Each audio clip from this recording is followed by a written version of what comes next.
ایک چیز جس کی طرف توجہ دلانی ہے وہ ہے کہ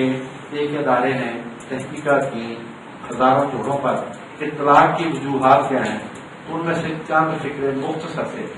ان کی جو تحقیقات کا نچوڑ ہے کہ طلاق کی جو وجوہات انہوں نے ہزاروں جوڑوں پر تحقیقات کے بعد نکالی ہیں وہ میں پڑھ کے آپ کو سنا دیتا ہوں تاکہ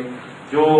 شادی شدہ حضرات ہیں یا شادی کرنے جا رہے ہیں وہ ان باتوں کا دھیان رکھیں۔ چھوٹی چھوٹی باتیں بڑے بڑی باتوں کا اسباب بن جاتی ہیں۔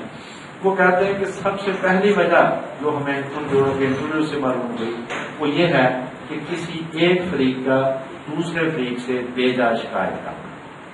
کہ خواہ خواہ اس نے اس کو ایک الزام دے دیا۔ دوسری وجہ انہوں نے کہا کہ اپنے دوسرے ساتھی کا چاہے مرد ہو یا عورت ہو اس پر تنقید کرنے کے مسلسل بہانے ڈھونڈتے رہنا، یہ بھی سبب ہوتا ہے طلاق کا۔ اور یہ کہ اس کے ساتھ تعلق ہی نہ بنائے، اس کے پاس ہی نہ جائے، اور یہ کہ اپنی بیوی پر دوسروں کو ترجیح دے کہ ہر وقت اس کو کہتا رہا کہ تجھ سے میری ماں روٹی اچھی پکاتی تھی، میری بہن روٹی اچھی پکاتی تھی، فلاں روٹی اچھی پکاتی تھی، فلاں یہ کام اچھا کرتی تھی، اس سے اس طرح کی جو بات کرے گی اس گھر میں فساد ہوگا اور طلاق ہوگی۔ پھر یہ کہ آئے گئے کے سامنے دوسروں کے سامنے اپنی بیوی کی برائیاں بیان کرنا، یہ بھی تحقیقات میں طلاق کا سبب بنا۔ ان کی ایک اور وجہ انہوں نے بتائی کہ اپنے شریک حیات پر چاہے وہ مرد ہو چاہے وہ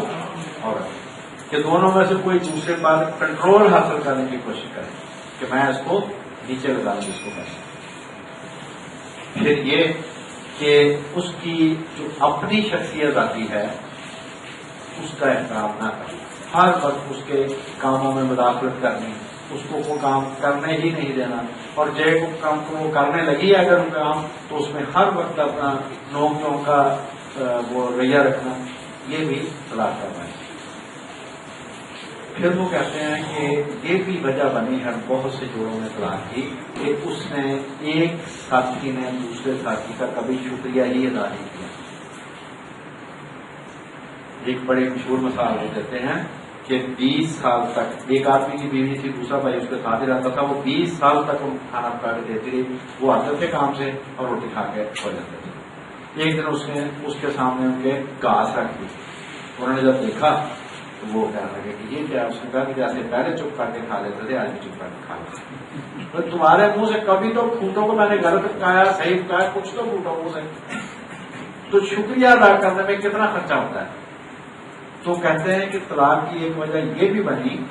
کہ کبھی کسی ساتھی نے دوسرے اپنے ساتھی کا شکریہ ہی ادا نہیں کیا، حالانکہ وہ اس کے لیے بہت کچھ کرتا۔ پھر وہ کہتے ہیں کہ جو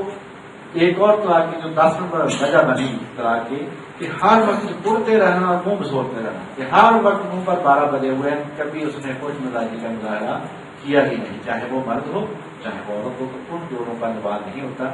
تو جو بتایا کہ عورت کا جو مقام ہے اسلام میں وہ 4 حیثیتیں ہیں، وہ ماں ہے، وہ بیٹی ہے، وہ بہن ہے، وہ بیوی ہے، اس کے ساتھ نیک سلوک کرنے کی ترغیب دی گئی ہے، حکم دیا گیا ہے، ماں کے ساتھ بھی، بیٹی کے ساتھ بھی، بہن کے ساتھ بھی۔ بیوی کے بارے میں تو کہا گیا کہ قیامت والے دن سب سے اچھا وہ آدمی کہنا جائے گا جو اپنی بیوی کے ساتھ سلوک کرتا ہے، اور جو برا سلوک ہوتا ہے اس کا نتیجہ طلاق ہوتا ہے، جس کی میں نے یہ 10 وجوہات آپ کو پڑھ کے سنا دی۔ تو